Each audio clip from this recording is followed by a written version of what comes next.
Halo Say. Oh iya, baik kabarku gimana? Oh, boleh boleh, boleh tuh. Aku usahain ya diatur aja dulu sama teman-teman. Oh, nanti aku kirimin jadwalnya. Oke, gitu ya. Thank you ya.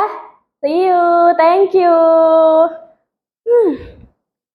Eh, halo, apa kabar? Maaf ya, tadi lagi Halo, teleponan. nggak apa-apa.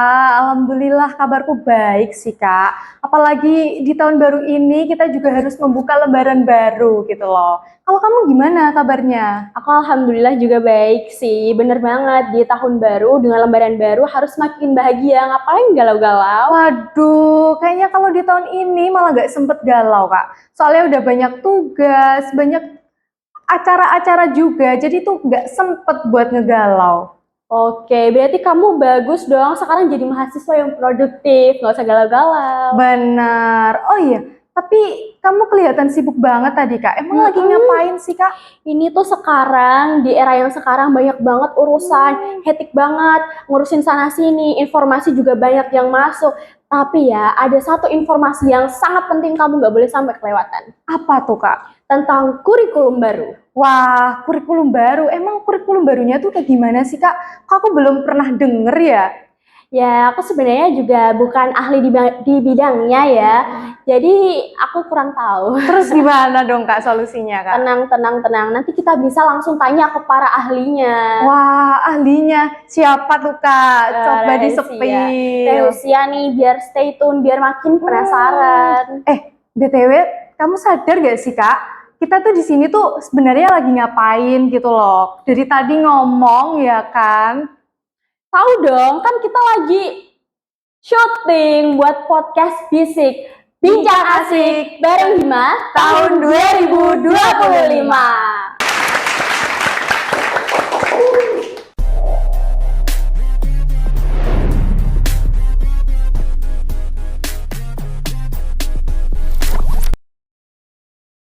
Nah, masalahnya nih Kak, para penonton ini udah pada tahu kita belum ya? Apalagi kan pada tahun sebelumnya itu bukan kita-kita yang ada di sini.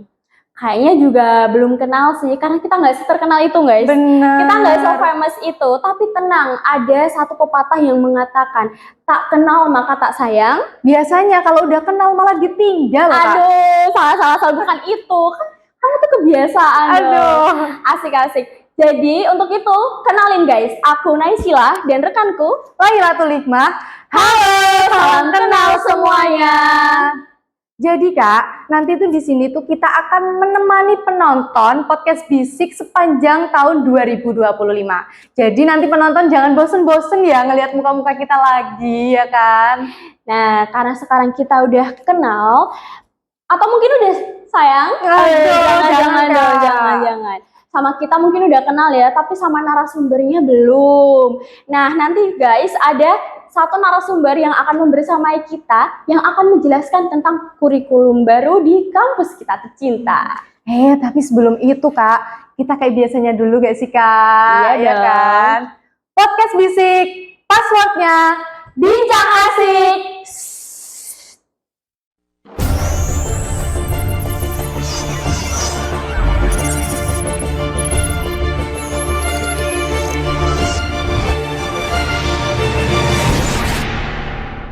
Nah, teman-teman, sekarang seperti yang kita maksud tadi, kita sudah dibersamai oleh para ahlinya ini, teman-teman. Keren banget ya Kak ya, pada cantik dan ganteng Bapak Ibu.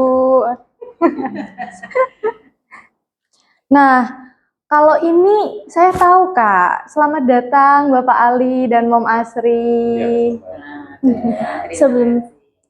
Kita ucapkan terima kasih kepada Bapak Ali dan juga Mom Asri yang telah menyempatkan bersama kita dalam podcast Bisik Bincang Asik 2025. Beri tepuk tangan dong.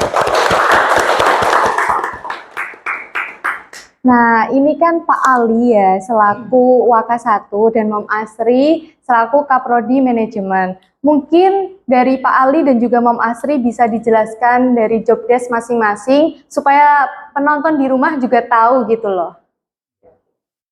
Oke, Assalamualaikum warahmatullahi wabarakatuh ya. Dari kami di Amanai sebagai Waka 1 STI Bank BB Jateng, yang sebentar lagi akan berubah yang menjadi Universitas BPD. Ya. Kalau dari Waka 1, ya, jadi tugas-tugas kami itu ada di bawah kami, terutama di bidang akademik. Di bidang akademik kita tentu memanage segala sesuatu yang berkaitan dengan kurikulum yang ada di akademik. Di bawah kami itu ada 3 prodi, ya.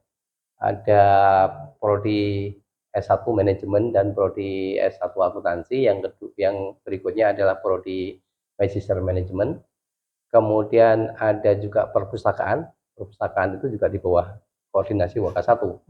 Kemudian ada juga UPT, unit pelaksana teknis. Kalau kita bicara unit pelaksana teknis, kita bicara tadi misalnya bicara kurikulum, beberapa hal, kita ada beberapa pendampingan atau mungkin a part of competitive advantage, ya. Kalau kita bicara di misalnya sarjana manajemen, di situ bisa menguasai bahasa Inggris, ada sampai TOEFL, ada sertifikasi Microsoft, digital marketing dan lain sebagainya. Berikutnya ada pasar modal, perbankan, yang tentu pendalamannya, kompetensinya di situ. UPT di bawah koordinasi kita. Ada juga P3M. Kalau di level SDE ada P3M, yang nanti kalau universitas jadi LPPM, ya, Pusat Penelitian dan Pengabdian Masyarakat. Itu penelitian-penelitian yang ada di dosen, ya, juga berkaitan biasanya menggandeng mahasiswa, itu di bawah koordinasi kami yang digawangi oleh P3M. Kemudian tentunya di dalam administratifnya kita sangat terbantu oleh PAHK, ya, dan administrasi akademik di situ itu yang menyangkut tentang kepentingan masa KRS, penyiapan plotting, penjadwalan dan lain sebagainya yang tentunya akan koordinasi dengan Kaprodi. Itu yang bisa kami informasikan di bawah koordinasi Waka 1. Nah, selanjutnya teman-teman kita akan dengarkan ini job desk dari Kaprodi Manajemen Momasri. Nah, kalau job desk-nya Kaprodi, ya, jelas di bawahnya Pak Waka 1, ya. Jenderal akademik, kalau mau katakan jenderal akademiknya kita, gitu kan. Kalau yang Kaprodi bisa katakan sebagai komandannya. Jadi ya semua yang berhubungan dengan akademik, baik dari dosen, mahasiswa, kemudian mutu pembelajaran, semuanya itu secara teknis kita berada di prodi, gitu kan. Kita dari pemplottingan, ya kan, pemplottingan dosen, kemudian pemplottingan untuk dosen wali Anda, ya kan, dosen wali akademik, kemudian kurikulum, ya Pak, Ya, nah, RPP, kurikulum, RPP, RPS, jadwal kuliah, jadwal sidang, kemudian ya dari awal sampai akhir, bahkan sampai misalnya teman-teman mahasiswa punya, ya kan, masalah, ya, tetap aja nanti larinya curhatnya tetap ke prodi, gitu kan. Nanti orang tua mahasiswa yang kalian kalau misalnya suka yang aneh-aneh gitu kan, ya juga mainnya ke prodi lagi, gitu kan. Jadi ya semua yang ada di prodi yang berada di bidang akademik di bawah naungan beliau, nah, itu berada di job desk-nya Mom. Oke, jadi gitu ya teman-teman. Jadi itu nantinya tuh kalian tuh nggak hanya tahu jabatannya aja, tapi juga tahu job desk dari Waka 1 dan juga Kaprodi Manajemen. Siapa tahu nantinya, ya kan, teman-teman bisa jadi seperti Bapak Ali dan juga Mom Asri. Ya. Amin, amin, amin, amin. Nah, sekarang teman-teman karena kita sudah kenal dengan Mom Asri dan juga Pak Ali, maka tanpa babi bu bebo kita langsung ke inti pembahasannya karena penonton pasti sudah semakin penasaran nih. Langsung aja nggak sih Kak ya? Nyelam, nyelam, nyelam, langsung ke dasar tanpa drama.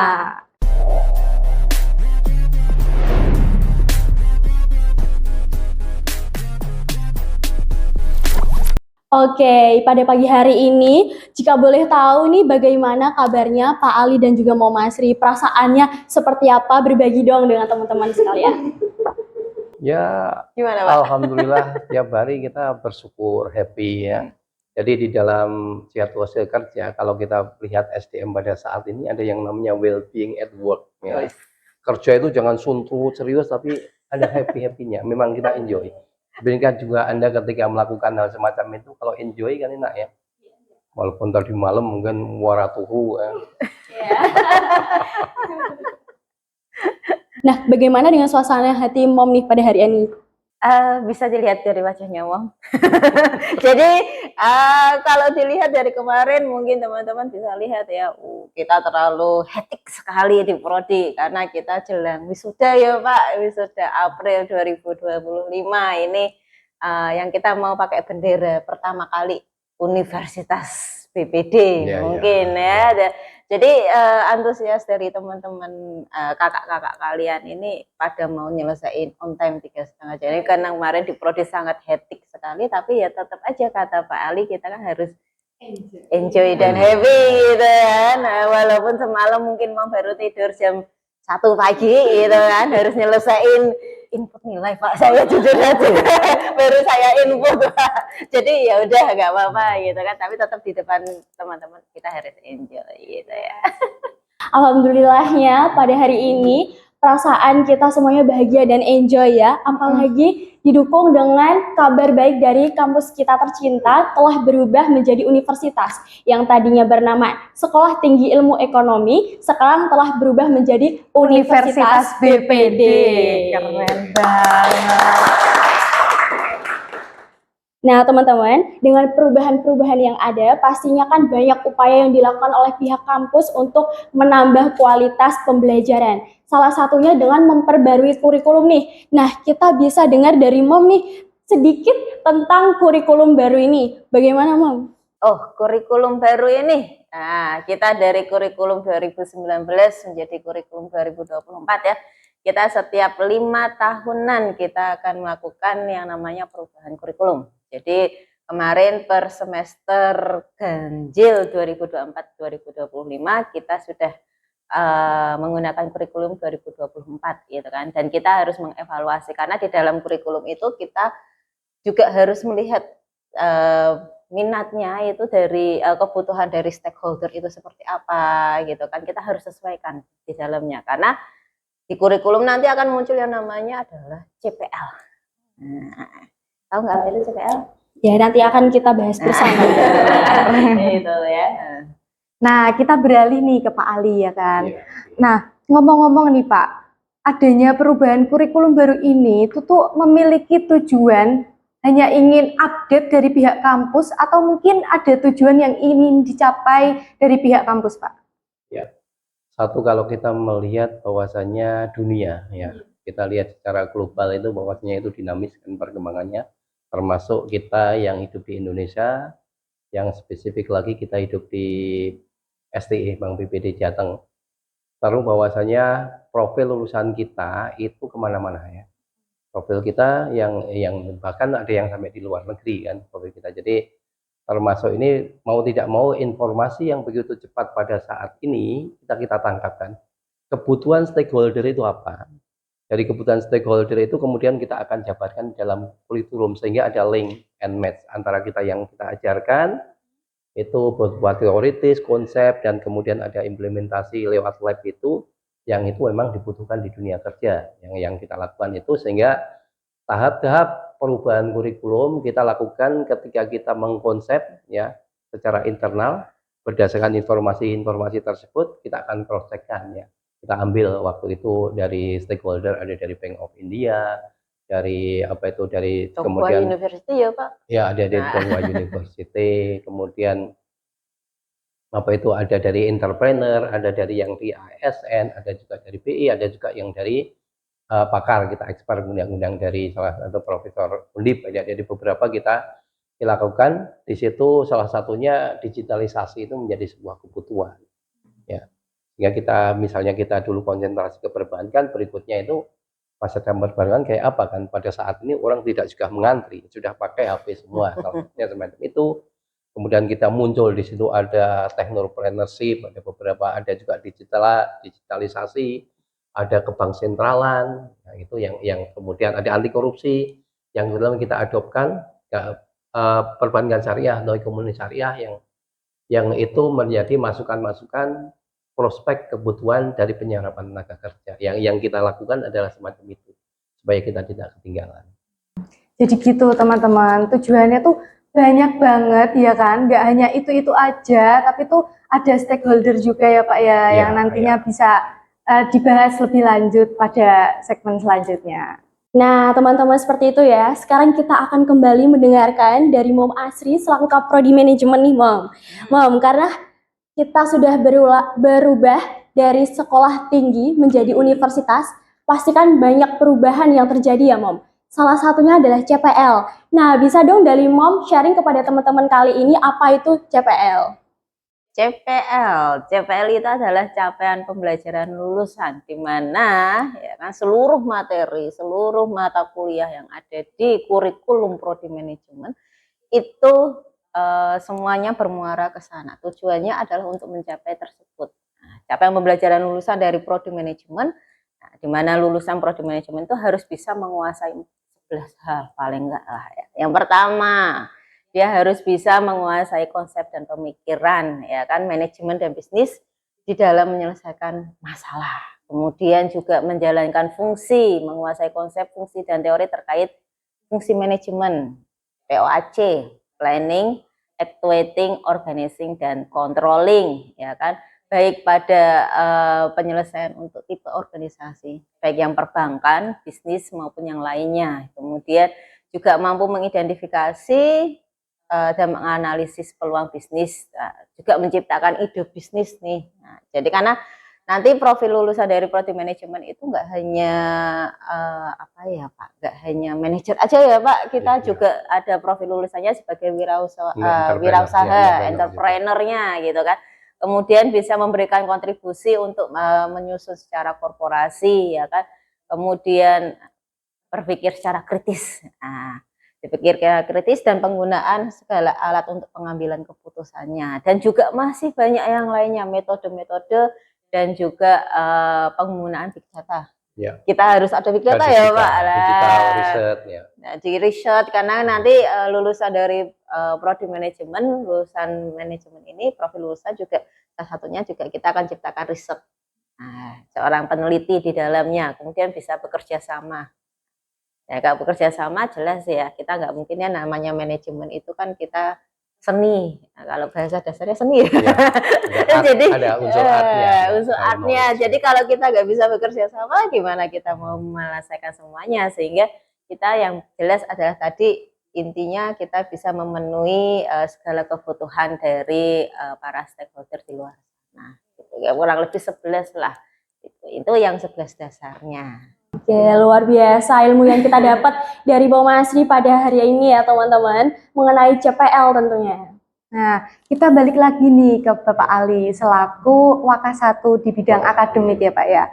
Nah, tadi kan kita udah membahas nih Pak kurikulum baru yang ada di kampus kita. Mungkin ada nggak sih Pak tantangan yang akan dihadapi dalam mengimplementasikannya? Begitu Pak. Dalam beberapa hal tentu di dalam ketika kita merencanakan sesuatu, tapi dalam ilmu secara manajemen yang kita bicara teoritis, kemudian kita mengimplementasikan biasanya ada bias ya, ada sedikit bias semacam itu. Kurikulum baru sudah kita implementasikan ya, yang pada semester 1 di sini pada saat ini ya. Sementara kita memang prosesnya evaluasi nih ya, prosesnya evaluasi, tapi sementara ini kita melihat bahwasanya belum ada keluhan-keluhan apa, yang jelas kita tetap akan running well ya seperti yang kita rencanakan, karena ini menjadi sebuah kebutuhan yang memang kita berikan landasan ya. Kita sudah berdiskusi dengan berbagai macam prosesnya, program seperti yang saya ceritakan tadi. Jadi kalau tantangan-tantangan ke depan tentu ada, misalnya dalam implementasinya, kalau itu misalnya terjadi hal-hal yang sifatnya misalnya minor revision, harapannya kita minor revision ya, kita tentu akan perbaikin. Dan kondisinya ini dinamis kan. Pada saat ini kebutuhan di dunia kerja pun dengan dinamis kan. Kemudian di bisnis entrepreneurship segalanya kan dinamis kan. Anda melihat waktu itu kalau kita bicara masalah pembelajaran ya dengan sistem online, bayangan kita kan semuanya akan ke situ. Anda melihat bahwasanya startup sekarang juga pada mati, yang semacam pada waktu itu semuanya ya, termasuk di dalam pembelajaran. Nah ini tentunya kita akan berpikir bagaimana mahasiswa ada, ya ini yang terpenting adalah daya adaptasi dari Anda sekalian itu. Kurikulum kita berikan berbagai macam itu menuju bagaimana sikap yang kita inginkan, kemudian behavior yang kita inginkan, kemudian capability, kemampuan, karakteristik yang itu lakukan selain kemampuan umum dan keterampilan khusus. Itu saya pikir daya adaptasi itu sangat penting ketika Anda berhadapan dengan kurikulum. Demikian juga di dunia kerja yang pada saat ini situasinya bisa jadi unpredictable. Itu sehingga Anda harus siap. Ya, yang pertama itu, yang kedua, saya mengatakan bahwasanya resource itu begitu banyak pada saat ini. Anda bisa lebih pintar daripada dosennya. Ya. Karena resource Anda begitu banyak, tinggal Anda mau nyari atau tidaknya. Kalau kita bicara tentang tentang kebiasaan kecil yang bisa mengubah hal-hal yang sifatnya besar. Kalau Anda pada saat ini belajar sesuatu, fokus, yang tiap hari Anda 1 jam melihat video, lihat dan lain sebagainya, dalam 1 tahun Anda akan bisa jadi expert di situ. Sehingga saya cenderung mengatakan selain kurikulum yang ada di sini, learning Anda itu jangan dikembangkan. Selain study ya, ada aspek yang namanya study dengan learn itu kan beda ya. Anda seolah di dalam formal itu kurikulum SKS itu study, kalau learning everything itu. Anda misalnya hidup Everything, every time, everywhere ya Pak. Kalau tidak di tempat lain, misalnya Anda ketika mengikuti lomba atau Anda di luar daerah atau mungkin Anda di luar negeri, Anda belajar culture, learning, di samping Anda study untuk meraih tentang studi Anda, misalnya semacam itu ya. Jadi saya tekankan bahwa dulu adaptasi ini yang the most important thing to get success. Gitu teman-teman, tips dari Pak Ali ya Pak ya untuk menghadapi belajar mengajar kita di tahun ini, di tahun digital yang penuh dengan digitalisasi ya Kak ya. Berarti harus up to date. Iya benar. Kalau generasi Anda udah resource-nya banyak ya Pak, medianya banyak, nggak up to date tuh kayaknya lucu. Betul, ya Pak. Jadi sangat tergantung pada Anda. Ya, kembali lagi teman-teman. Kompetitif advantage Anda itu sekali kita sediakan dengan kurikulum, dengan SDM yang kan kita bicara input proses output kan. Kita inputnya sama, Anda masuk sama sini dengan proses yang sama ya. Nah, itu bisa jadi outputnya itu bisa jadi ada yang unggul, ada yang setengah-setengah, bahkan ada yang istilahnya statistiknya itu outlier itu. Luar biasa sekali ya. Berarti teman-teman harus tetap update dan digitalisasi itu penting sekali ya teman-teman. Dan diimplementasikan setelah menonton podcast Bisik Hima ini ya pastinya. Jadi tambah pinter ya Kak ya setelah nonton ini. Oke teman-teman, kita kembali lagi kepada Mom Asri nih mengenai perubahan-perubahan dan juga berkesinambungan dengan digitalisasi tersebut. Nah itu dari kurikulum kita sebagai mom sebagai ketua Prodi Manajemen, kira-kira perbedaan utama dari kurikulum tahun 2019 dengan kurikulum baru 2024 itu apa, Mom? Oke, kalau perbedaan secara intinya ya kan, nanti detailnya bisa dilihat lah teman-teman di buku panduan akademik ya. Jadi nanti akan kami pasti update di dalam website STI itu ada. Nah, tapi intinya ada perubahan dari 2019 ke 2024. Yang pertama itu ada beberapa perubahan nama dari mata kuliah. Kayak misalnya agama dan budi pekerti itu akan berubah menjadi pendidikan agama dan budi pekerti. Kemudian bahasa Inggris itu akan berubah menjadi bahasa Inggris bisnis. Karena perubahan nama ini enggak hanya sekedar perubahan nama gitu kan. Kita juga di dalamnya itu capaian pembelajaran mata kuliah itu juga akan ada perubahan lagi. Jadi bahasa Inggrisnya yang dulu itu enggak hanya sekedar grammar aja, tetapi nanti kalian akan pelajari bahasa Inggris itu tentang bisnis. Nah, nanti kalau kalian nanti sudah masuk dunia bisnis, nggak bisa pakai bahasa Inggris bisnis, pusing ya Pak. Nah, kemudian specific purpose itu. Nah, specific purpose itu. Kemudian ada perubahan posisi mata kuliah. Jadi kita susun dari kemarin evaluasi kok ini agak kurang pas gitu kan. Jadi kita ada perubahan-perubahan seperti statistik deskriptif yang biasanya kemarin di semester 3 itu kita rubah ke semester 2. Maka dampak dominonya itu ada statistik inferensial. Inferensial yang ada di semester 4, nah, itu berubah menjadi semester 3. Kemudian ada metopen, metodologi penelitian. Dari semester 5, itu berubah di semester 4. Itu kita ubah, beberapa mata kuliah juga kita ubah posisinya. Kenapa? Karena kita susun supaya teman-teman bisa menyelesaikan studinya jauh lebih cepat.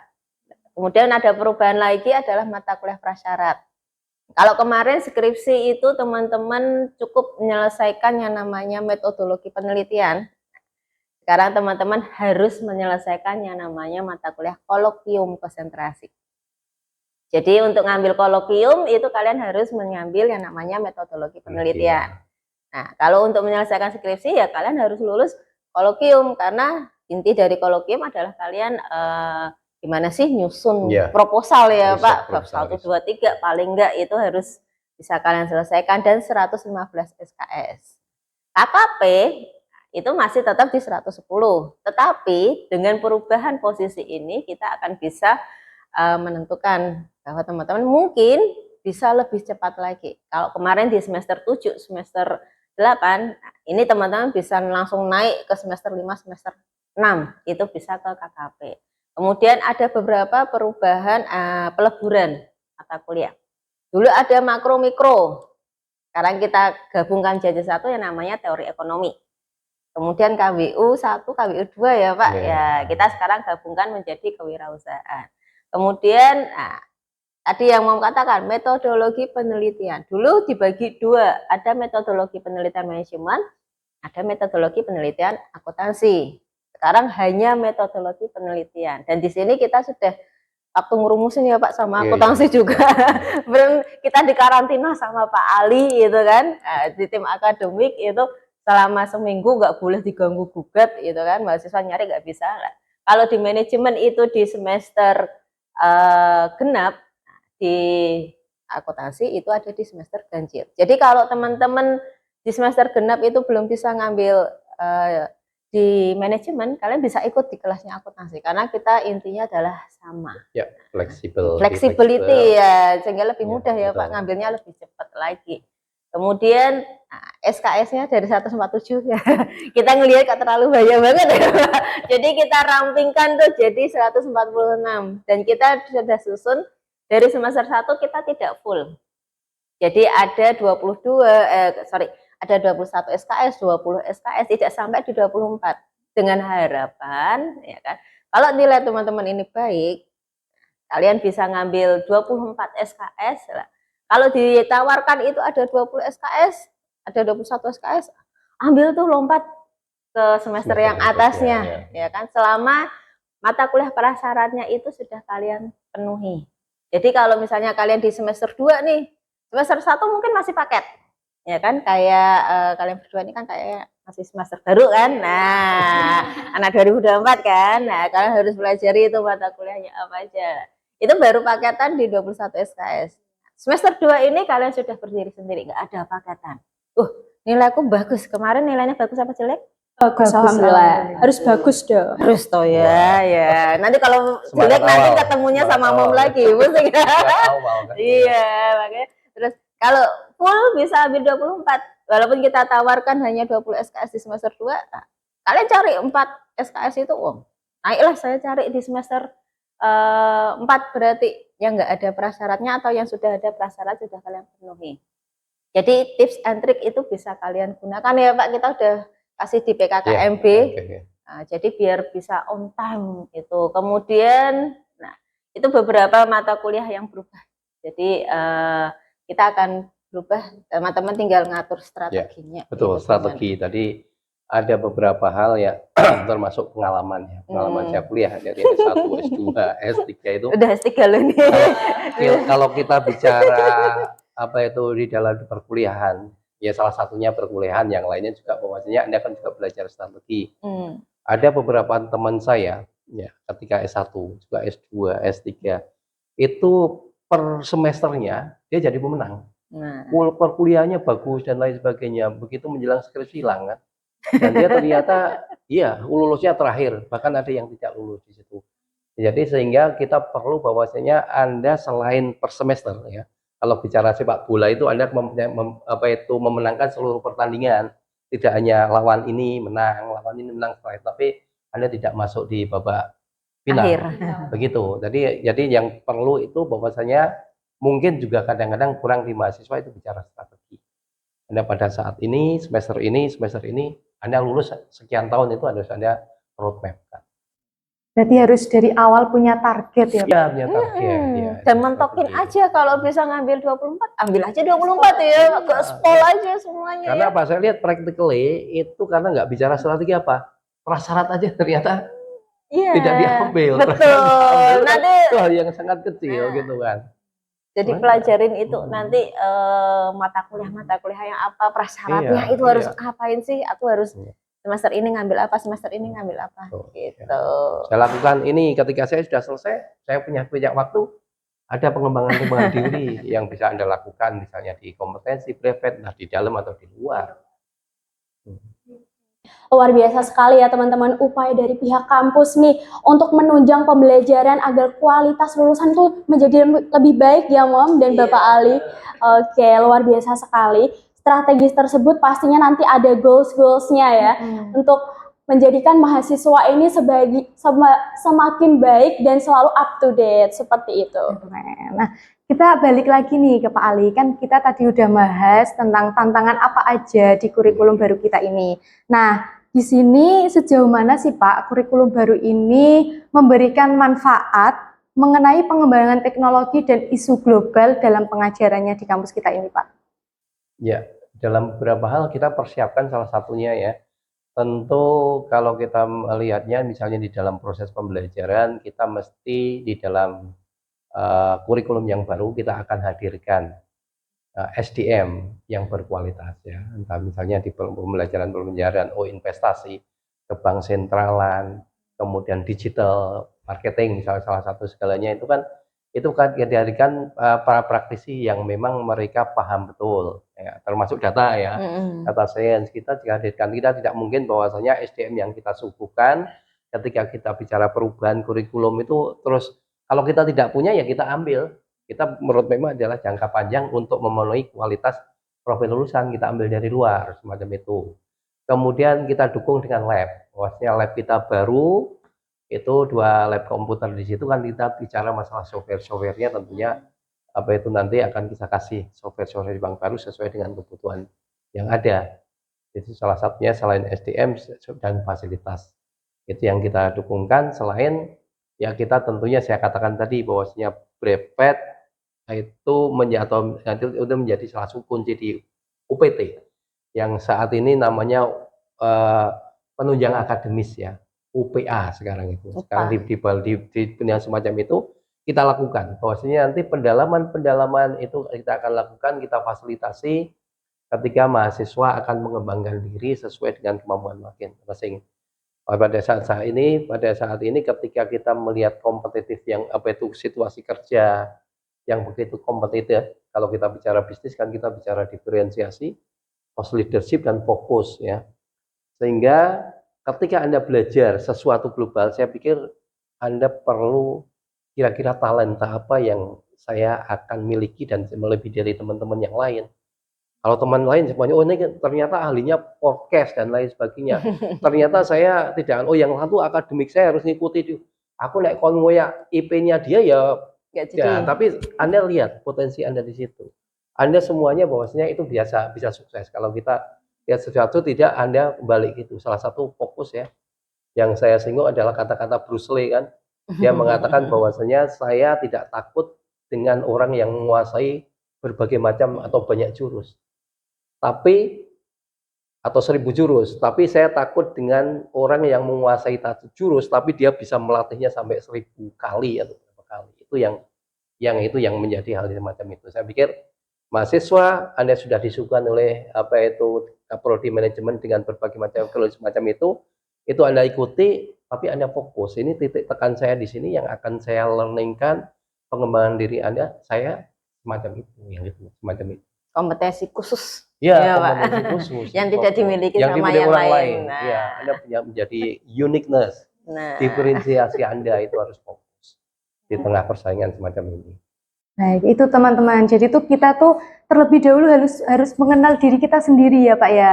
Biar kita tahu kemampuan kita, kemudian kita bisa mengembangkan itu dan menjadi kekuatan utama. Seperti yang dikatakan Bapak Ali, menjadi pribadi yang unik dengan kemampuan kita yang khusus yang mungkin tidak dimiliki oleh orang lain. Begitu ya Pak ya. Luar biasa sekali teman-teman. Nah, dengan adanya kurikulum baru ini, pastinya kan diharapkan ada pembelajaran yang lebih efektif dan juga efisien ya.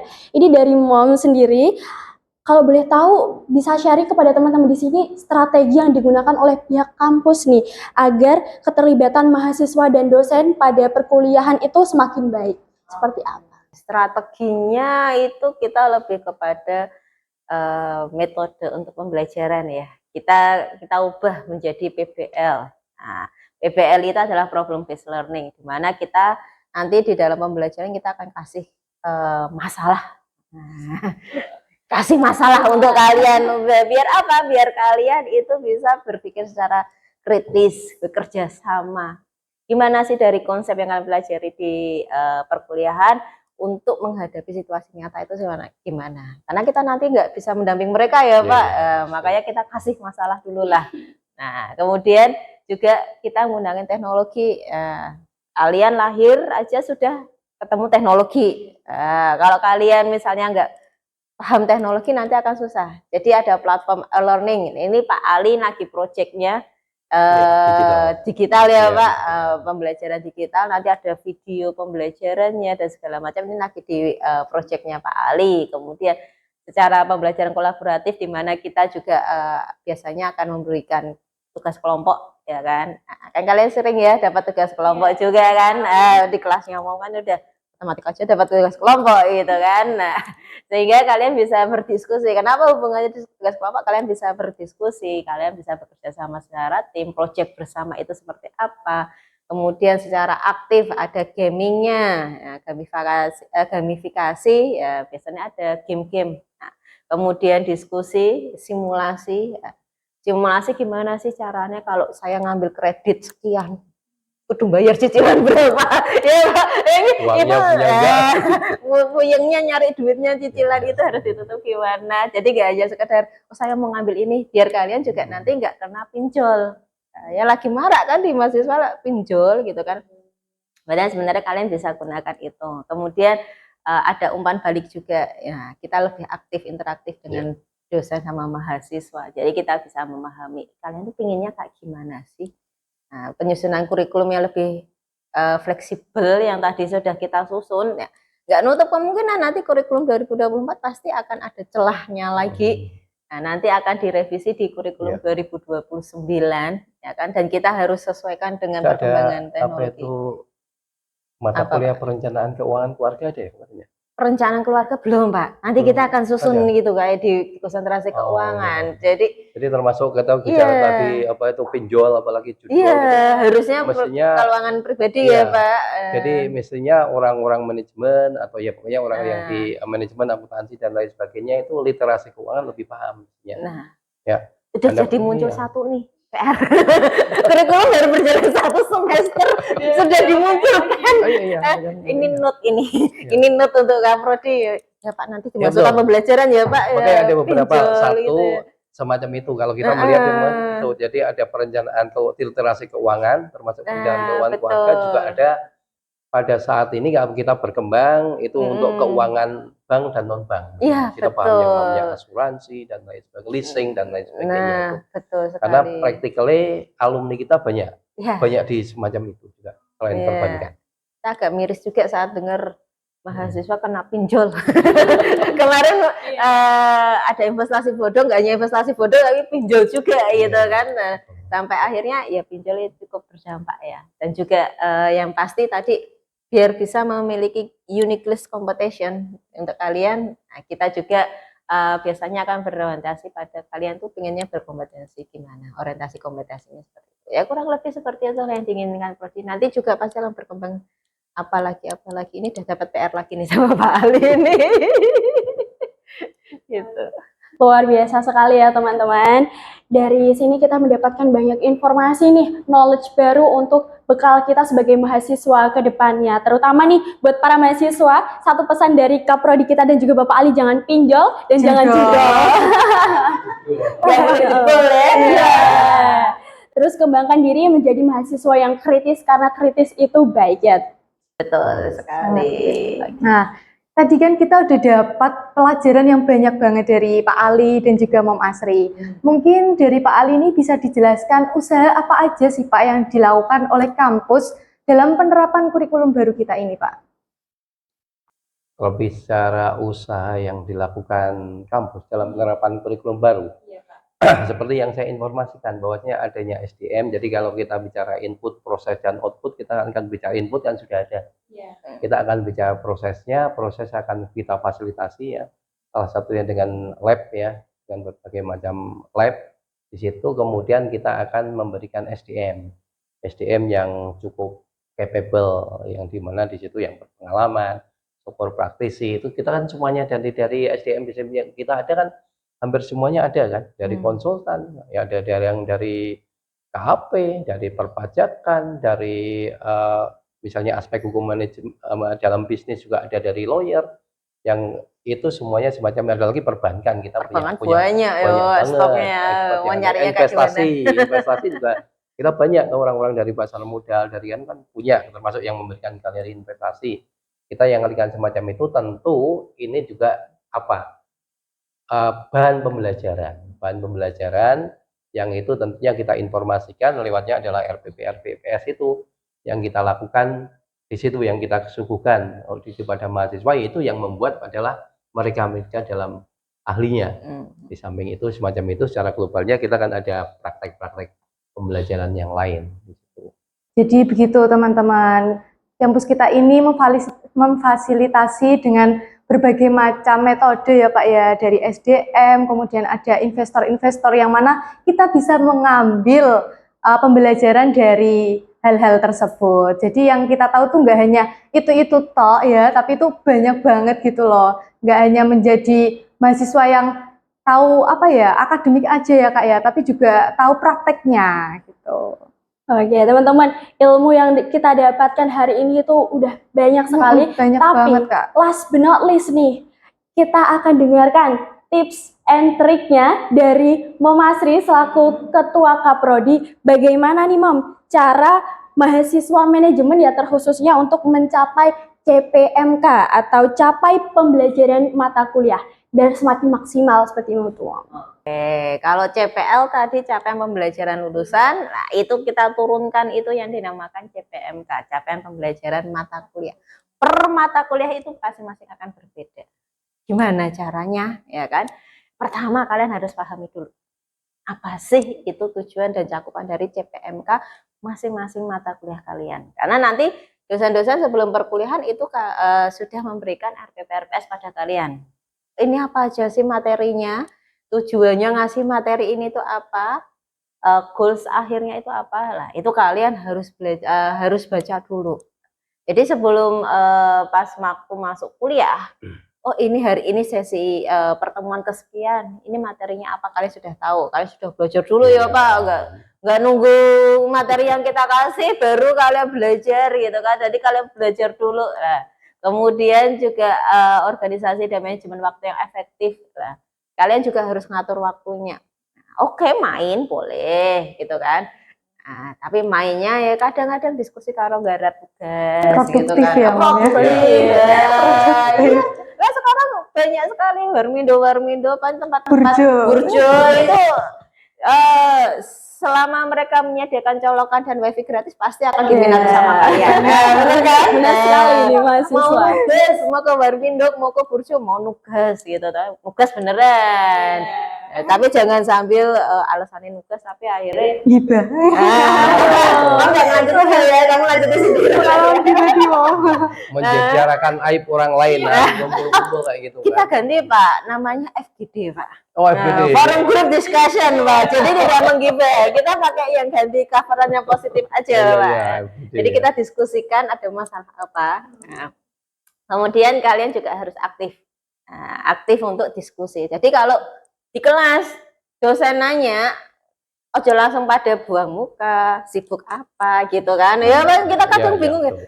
Ini kalau pas tanya jawab kok pada kita seperti transparan gitu kan. Nah, makanya kalian harus aktif ya. Iya, iya. Jadi sebelum kita selesai pun kalian mau tanya, tanyain aja. Betul, betul. Nah, nanti jangan tanya di luar kelas. Di luar kelas Iya, kita juga betul. boleh nanya, boleh ya Jadi Pak. kalau saya ingat itu ketika kita memotivasi ya, saya pernah J. mendengarkan dari salah satu presenter ya di internasional. Kemudian dia mengatakan bahwasanya apa? Dia mengatakan bahwasanya what is a good question ya? Nah, What is a bad question? A bad question itu apa sih? Bad question if you didn't ask itu bad question. Kalau Anda tidak tanya lah bad question. nah. Dia mengatakan bahwasanya ya saya pikir aktif. Ya harus Benar, aktif kan? Jadi jangan apa ya? Kalau kita suka menimbulkan masalah untuk kalian, timbulkanlah masalah untuk kami ya Pak. Ya kan? Nah kemudian kalian juga ya itu kasusnya, ya kan? Kalau kita suka ngasih kasus sama kalian, kenapa kalian nggak ngasih kasus kepada kita sebagai dosen, gitu kan? Nah, karena kalau dosen itu tujuan akhir kita, goals akhirnya adalah kalau mahasiswa lebih pintar dari dosen itu dianggap kita sebagai berhasil ya Pak. Nah dibandingkan kalau misalnya kalian ya hanya segitu-gitu aja. Nah, kalau kalian bisa ngunggulin dosen kalian lebih baik lagi. Pemahaman penerapan teori manajemen kalian lebih unggul dibandingkan kami. Penggunaan sumber daya ya kan, wifi tersedia, kemudian internet ada, AI ada. Ya toh ngaku berapa tugas yang kalian kerjakan pakai AI, tetapi harus tetap bijaksana. Nggak boleh kalian gunain AI aja Copy paste. copy paste ya. Jadi hanya poinnya aja, AI itu ngasih poinnya aja, kemudian kalian yang kembangin. Karena apapun terjadi, AI itu adalah robot. Robot yang nyiptain siapa? Manusia. Nah, masa kalian nanti yang dijajah sama robot? Nah, kan nggak mau menjadi bagian dari yang film robot itu kan? Ya kan, manusianya yang kalah, robot yang menguasai, gitu kan, disingkirkan yang jadi budak. Dan yang pasti adalah kalian selalu melakukan yang namanya evaluasi. Aku semester ini, ya kan, aku udah ngelakuin apa ya, kurang apa ya, biar nanti semester depan harus ngapain. Ya itu. Gitu. Praktek tadi POAC itu tadi. Wah, itu ya Pak. Controlling, evaluating kan di sini. Betul. Teman-teman, itu tadi tips dari Mom Asri dan juga Pak Ali pada kesempatan kita kali ini. Banyak banget yang kita serap ya hari ini. Mau lupa. Apa dia? Apa aja? Yang penting kalian harus jaga kesehatan. Waduh, Baik kesehatan fisik maupun mental. Ya mental kalian itu kan kalian nggak ngomongnya kan kalian generasi yang paling suka stres, gitu. Situ stres, gawanannya baper. Jangan mau dianggap generasi strawberry. Iya. Berpikir yang positif. Apa tujuannya Mom pengen jabat? jadi anak yang Mom harus menjadi generasi kelapa, coconut Pak. Iya, manajemen Jangan. STBPD, Universitas BPD itu harus Iya. punya coconut generation Pak, nggak strawberry generation Pak. Iya, jangan. Itu biar ya mental kalian bolehlah kalian gila sekali-sekali lah kalau bahasanya Mom. Nah, karena kalau kalian sudah gila, kalian bisa tahu cara balik waras, cara balik sehatnya. Jadi kelola stres kalian secara baik itu yang paling penting sebenarnya. Sampai sekarang masih waras ya Kak ya? Alhamdulillah masih waras.